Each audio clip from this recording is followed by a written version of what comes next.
We just have way better ways to target an audience, to pinpoint an audience, but it's still about finding a specific message for a specific audience and then saying it over and over and over and over again until you own that audience. And I think sometimes where we go wrong is we try to get this huge reach. I got 100,000 people to see that.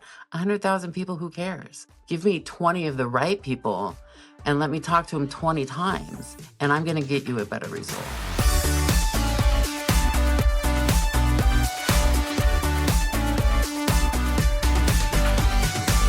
Welcome to Healthcare Marketing Edge, where we share stories and strategies to grow your practice. I'm Tim Bouchard from Luminous, a healthcare marketing agency specializing in helping practices acquire patients and grow their practice. Today, we're talking about something that separates growing practices from struggling ones. That is, building actual marketing systems instead of just blindly running campaigns and hoping for the best. Our guest is Lisa Drafall, marketing manager at Project Turnabout, who's going to talk about how to think in audiences rather than platforms and kind of shift from rush tactics over to more strategic thinking. And that can create a more predictable patient acquisition program for you that can actually scale. If you've ever kind of felt like you're running marketing activities without seeing consistent growth, this episode might inspire you to change your thinking and your approach. Lisa, it's great to have you. Why don't you tell everyone a little bit about who you are and what you do?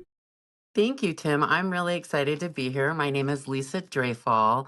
My background, I have about 30 years in traditional and digital media.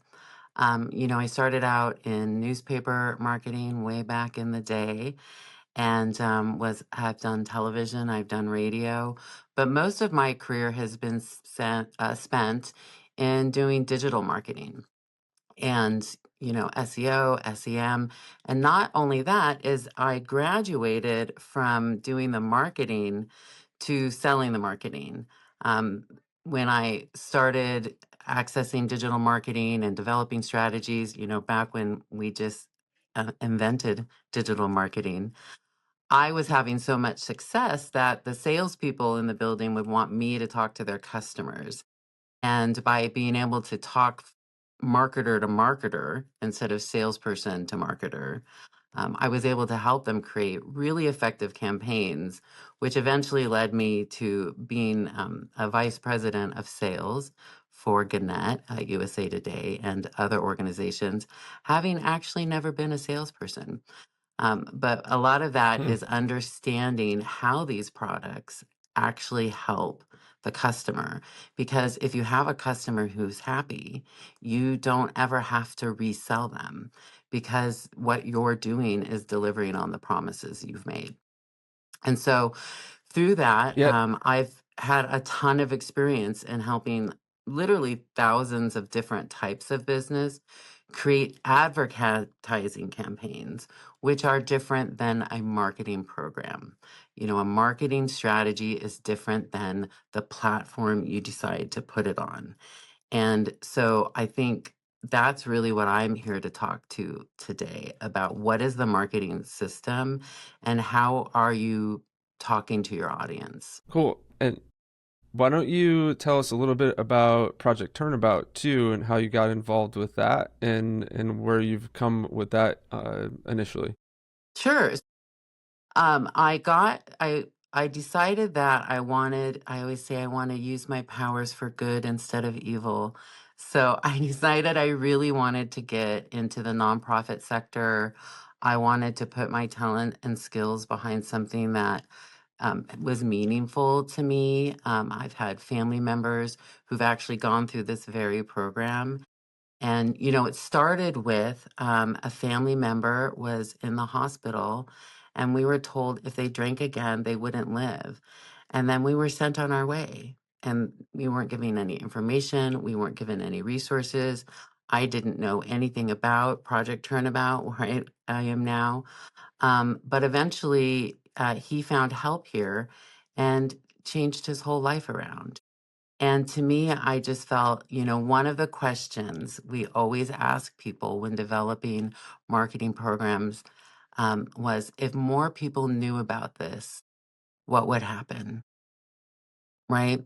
And so I thought to myself, if more people knew about the resources that are available for them, if they want to live in recovery, What difference would that make? And so that's my job here, and how I got into this is I want to make sure more people know about recovery and specifically what Project Turnabout can do. I like the way you phrase that too. A lot of times in the digital age now, as you've said, like even early on, it was very easy to get results. It's becoming a little bit more complex and difficult, but we always forget that someone doesn't always need you in the moment or know that they need you in the moment. And I recently talked about this on another podcast, but the idea that someone doesn't know that they need, it could be something as specific as like a knee replacement or something. They might not know that their life could get better. Someone might not know that there's resources for someone else they need, like for senior care or recovery or whatever it is.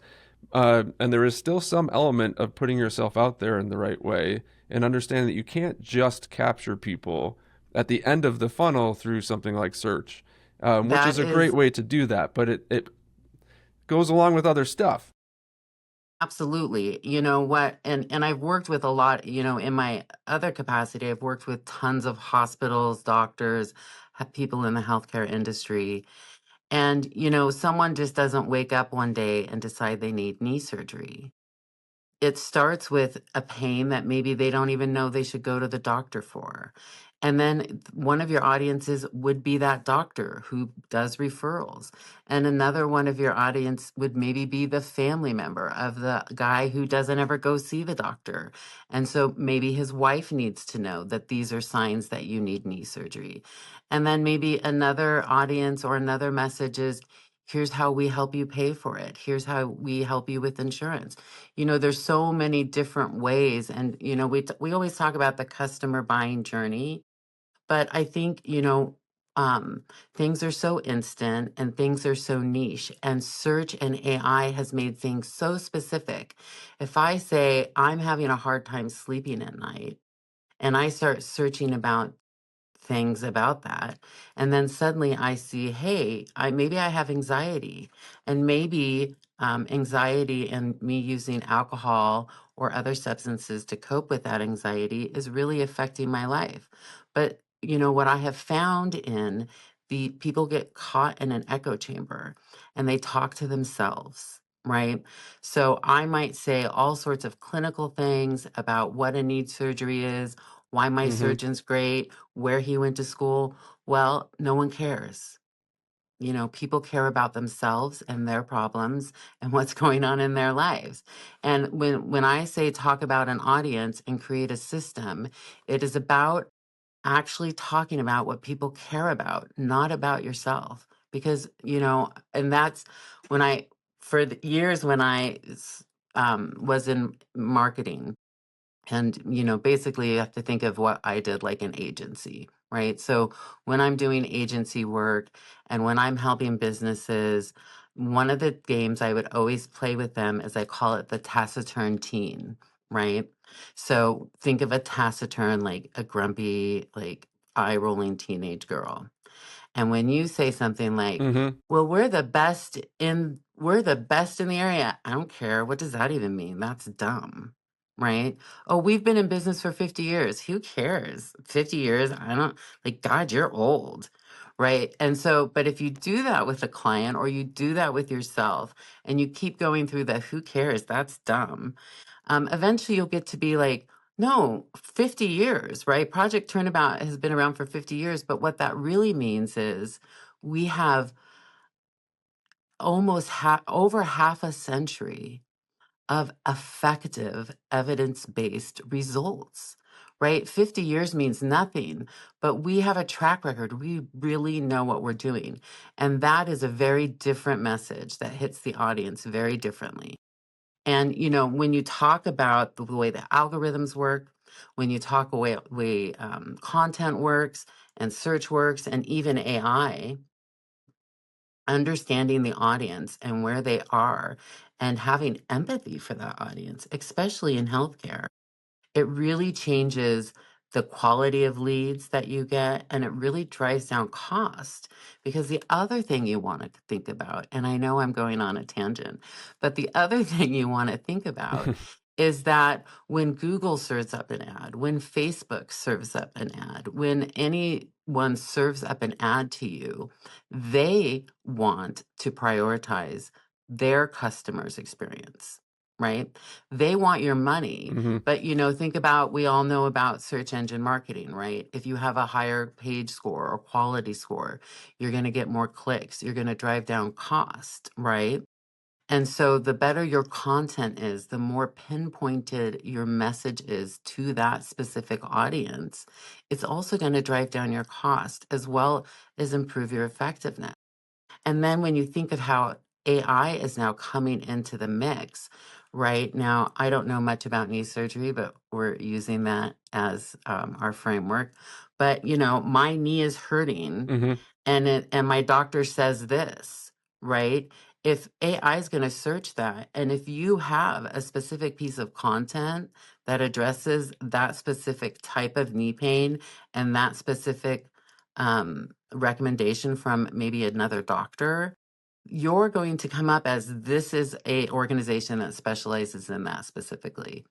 And so as we get, we have so much noise, right? You go online and you're seeing, 5 hours of content every day, the way we doom scroll and interact with our devices. You have to get someone and say something that stops them and says, oh, that's me. Right. And that's the new way I think of having to talk to our audiences. Yeah, we call it patient-centric, and you can get to all of those same things, right? It's not always the patient uh, or the direct type of patient that is going to view the content, but if the content and messaging is wrapped around their needs and your approach to them, then even Exactly. people like caretakers or parents or whoever can still resonate with that because they're in the search mode, and it'll drive a lot of your content strategy too. You're going to go It, more for pain point addressing content than you would for the latest machine or whatever it is, technology that we right. have. So it kind of like flips the script, right? From you to them. Exactly. And that's really the big difference. Yeah. And I think, we always say, like, how is it you're different from your competitor? And, what's your unique selling proposition and all those things. And those things are true, but they are how they address the customer's need. If you have a fancy new machine, no one cares, right? No one cares. But if Mm-hmm. you have an innovative way to eliminate their pain quickly and at less cost, people care about that. It may be because of the machine, right? But nobody cares about your machine, right? They care about the quality of care you give them. And, one of the things I've learned also is, I started selling digital advertising, being in that digital space when people didn't even know what a CPM was, or what do you mean an Mm-hmm. impression, right? So a lot of times you have to train your audience about things they don't know about. You have to educate. And I think that's something that's missed. When I came into the recovery space, there was so many were CARF certified. Our SAMHSA says this. Like, and if you are, I'm using specifically my target audience. If I'm someone struggling with mental health, struggling with some substances, it's 1 a.m. in the morning and I'm doom scrolling Instagram. I don't care that you're CARF certified. It means nothing to me. And so much of the communication and the outreach I was seeing in this space was talking like that to people, and I think it's really important, like you said, to switch how we talk about what we provide to the consumer. Yeah, and there is a big difference between the marketing and the strategy and just simply advertising too. And I think you were talking about educating the patients and their families around them. We also, as marketers, have, whether we're an internal team or an agency working with a practice, have to also coach and educate up leadership. I mean, they're doctors, they aren't marketers. They sometimes think in terms of their certifications and their technology and their treatment processes. But like you're saying, you have to kind of flip the script, and that's how we do it Right. too. But you're also bringing them along for the ride. So, you know, that's maybe why it's easier for them to go towards, oh yeah, we'll spend money on search ads. That makes a lot of sense with me. It's a very money in, result out type of activity.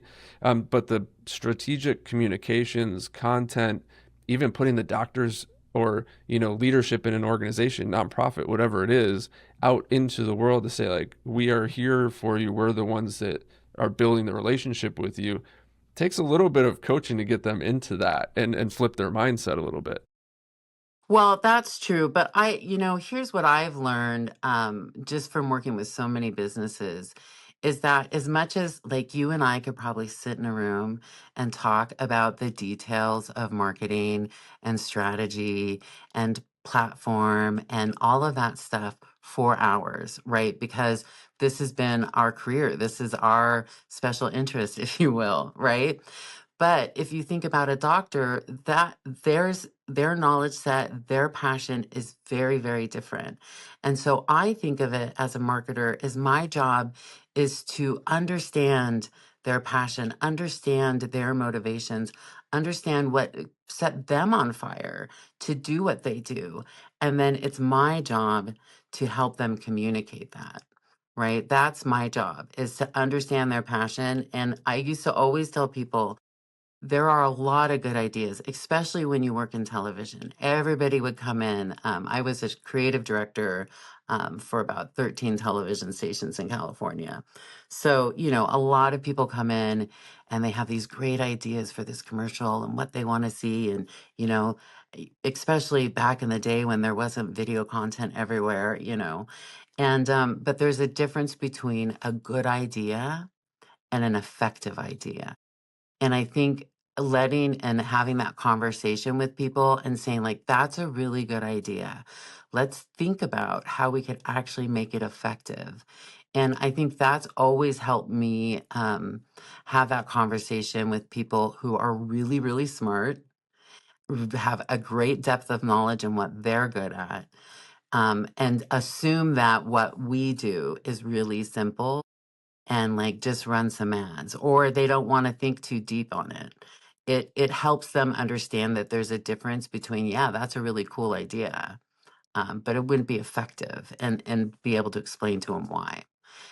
That's one of the things I've learned Yeah. in having that conversation. And it's true because if you're a marketer and you're listening to this podcast, you still are probably not the decision maker, right? There's someone else who makes those final calls who has no expertise in marketing. And a lot of times what I see is, so for so many years I was in the selling part of marketing, right? And now I'm in the buying part. And I have so many people come in and they're like, oh, we want to sell you CC, connected TV. Oh, we want to sell you geofencing. Oh, what about SEM? None of them ask what my strategy is to see if Mm. and how that specific product would work for me. Right. And this is one of my favorite stories to tell about this is way back in the 2000s. I had a customer come in and they ran a home health business, right? Going into people's homes and helping the elderly. It was a man and a wife, Mm-hmm. and they didn't have a really big budget, and they came in with their $300 wanting to know what I could do for them. And we were the number one news station in Northern California. We had 86% share of all the ratings because they had a really good marketer. And so the only thing that I could think is they could afford very cheap spots in soap operas, right? 3 p.m. soap Mm. operas back in the day, General Hospital. It was maybe, $30 a spot back then. Now, all we did is run ads in one soap opera. Front and back of every commercial break was their ad over and over and over again, just to that audience. We did not spread them around. We did not try to give them lots of frequency. It was just that one audience. And within 6 months, they owned that audience. Anyone in that audience who needed home help had called them. And so now they had 5 employees. And now we gave them a new audience. And then they owned that audience. Now they had 10 employees. By the time I moved to California and came to Minnesota, they had 3 locations in 2 cities. And we were running a multi-million dollar company. And it started with owning General Nice. Hospital's audience, right? And talking to them. Who's sitting on their couch at 3 o'clock watching General Hospital? How do we talk to them? And I think that still holds. We just have way better ways to target an audience, to pinpoint an audience, but it's still about finding a specific message for a specific audience and then saying it over and over and over and over again until you own that audience. And I think sometimes where we go wrong is we try to get this huge reach. Oh, I got 100,000 people to see that. 100,000 people, who cares? Give me 20 of the right Mm-hmm. people and let me talk to them 20 times, and I'm going to get you a better result. And so I think that's, overall why focusing on audience really is paramount to an effective strategy. So the one thing that people are probably thinking is we are talking about meeting people where they are throughout their even early part of their journey, or even not knowing they have to start the journey. Are there any tips for figuring out where you might want to meet those people early on in their journey, rather than, what we're talking about is what's the alternative to just grabbing them when they search specifically for something, right? How can we think outside the box to figure out what might resonate with them? Well, I'll say to go to some of the things I've learned in the recovery space, right? There's several different audiences. So, for example, I might get a lot of my referrals from a probation officer, right? A lot of times people don't want to get into recovery until there's a lot of Mm, consequences. But Minnesota has laws that say that probation officer can't force them to come here. They have choice. Patients can decide where they need to go. And so, where I really need to catch that patient, I need to catch them in their daily life. And so, for me, an example of that is with May being Mental Health Awareness Month. Our content strategy and our audience strategy is to talk about specific mental health concerns, like for anxiety, for example, and talk about them as here's what anxiety looks like. Here's the science behind anxiety. Talking about the science behind anxiety and how it may not always present as anxiety. That goes to probation officers. That goes to mental health providers. Are you currently feeling anxiety? Here's how we can help you. That goes to the person scrolling that has anxiety. So I take the idea of how does anxiety play a role in substance use disorder? And then I think of all the different audiences that are a part of that decision making, that are a part of their support system, the sister, the kid, right? Is your parent struggling with anxiety? Maybe talk to them. Call us. We can help you find resources, right? So we end up with a lot of calls of people saying, such and such needs this, and we're willing to take all those calls, and we often even refer them to other places. But by allowing us to become that place where people know if I call Project Turnabout, they're going to find me some sort of help, right? Because we focus on the very next step, not all the steps. No mm-hmm. one can do all the steps. Recovery is a lifelong journey, but we help people with the next step. And so, I hope that makes sense and answered your question about, meeting people where they are. It's taking one topic. And that's where the systems, I think, that, I wanted to talk about, but I see we're already running out of time and getting close to. But the system is keeping track of all of that. It can be really confusing, right? And so, maybe we come back another day and talk about the system, but I know I'm going to talk about anxiety, and I know I have 10 different audiences to talk about anxiety for. And that's where I use AI. Is I don't use AI to craft my ideas, to craft that, but I do say, okay, now give me a doctor. Now I want a mental health provider. Now I want a family member. Now I want the actual person that I'm talking to. And then internally, right? Because Mm-hmm. that's the other thing with marketing. If I'm promising something externally and it's not resonating internally, then there's going to be some cognitive dissonance when they walk in the door. Well, this isn't what I thought it was going to be. And then they're going to be unhappy. And then they're not going to like us. But if I say, no, no, we don't help you with your anxiety, we help you find a treatment path for anxiety and substance use disorder. That's a very different expectation than, oh, you're going to come here and in 30 days you're going to be all better. Um, you know, the, that's why systems are important, because if you want to do it right, you have to have a very clear strategy and then you have to implement it. We run into something pretty similar on the mental health side here in New York. We help an organization that's a go-between. They are a community outreach, education, and connection piece that gets providers connected with the people that need them, primarily on the maternal and adolescent side. But yeah, May is coming up, so we have a content strategy for them too. So Yeah. I kind of chuckled when I heard that. Yeah. And this I will be mean, coming out in May, so what better timing? hey, and I think that's great. And again, I do want to just circle back to the health of people is so important. And, I just think there's so much opportunity for us to be better stewards of how we're talking to people. I know that people need help. I know that it's imperative that we reach through the clutter and what we do and find a way. One of the best compliments I get is when people come to or comment on my ads or come to our Facebook page and say, you have the best ads. I love seeing your ads, right? I mean, when people like and share my ads, and say, keep at it, whoever you are.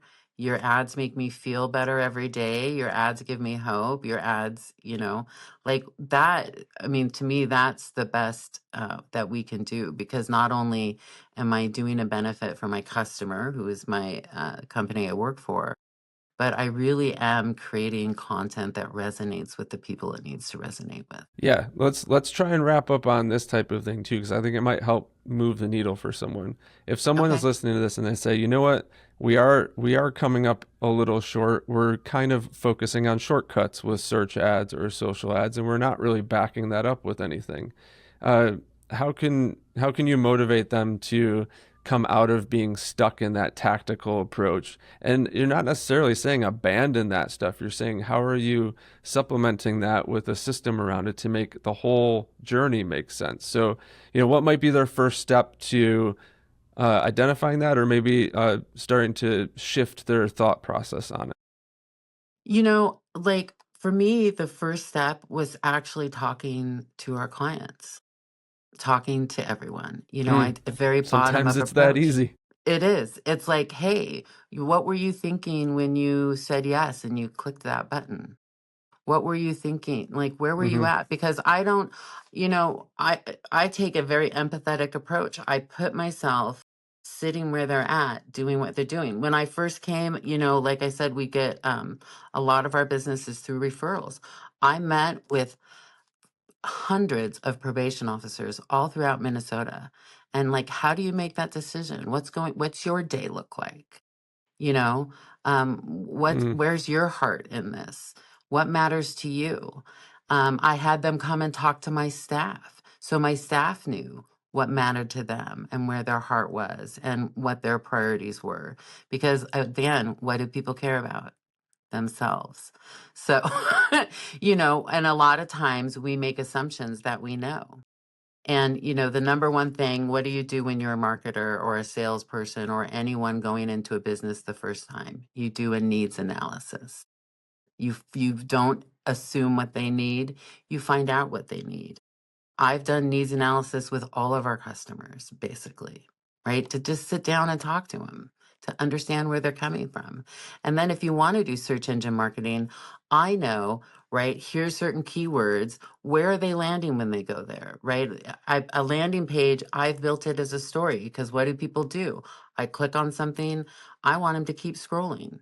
So my landing pages are Mm-hmm. meant to be content and to keep you scrolling, to keep you engaged, and not just it's the old style ad or newspaper writing.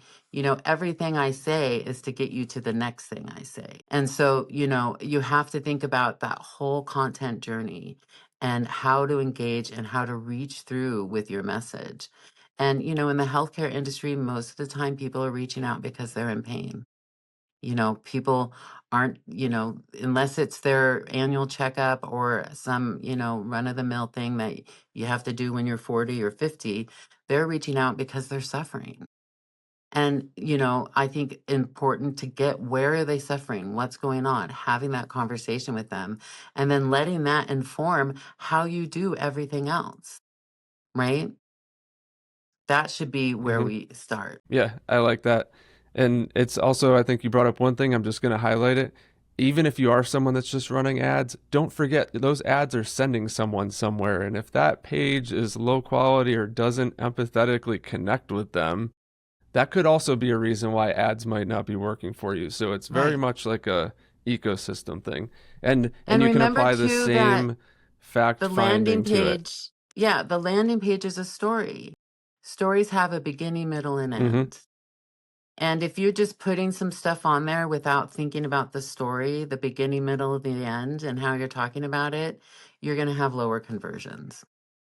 Just period.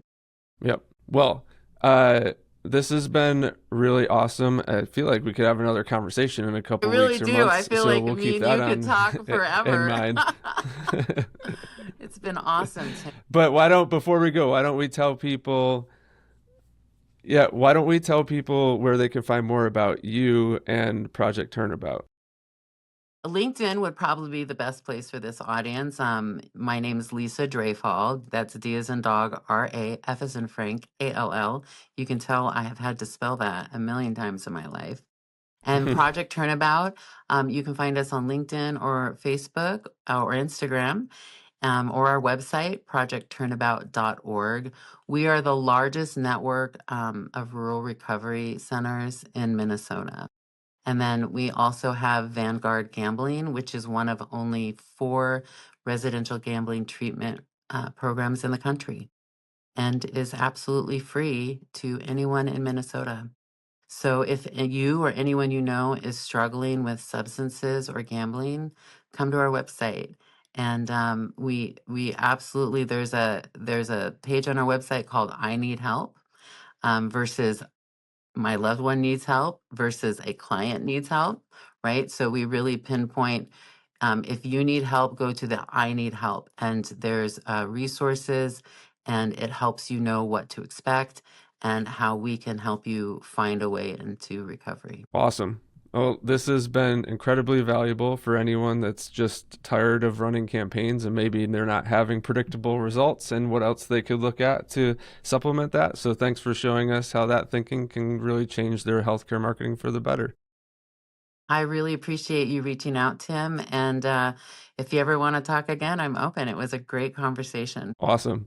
And listeners, if you want to find out if you have gaps in your patient pipeline experience, check out our patient pipeline blueprint offer. It's a workshop to uncover how you can attract new patients and convert more inquiries into appointments for your practice. Learn more at luminous.agency/blueprint. And of course, subscribe to Healthcare Marketing Edge on Spotify, Apple, and YouTube for more insights like this. I'll see everyone on the next episode. Thanks, Lisa. Thank you.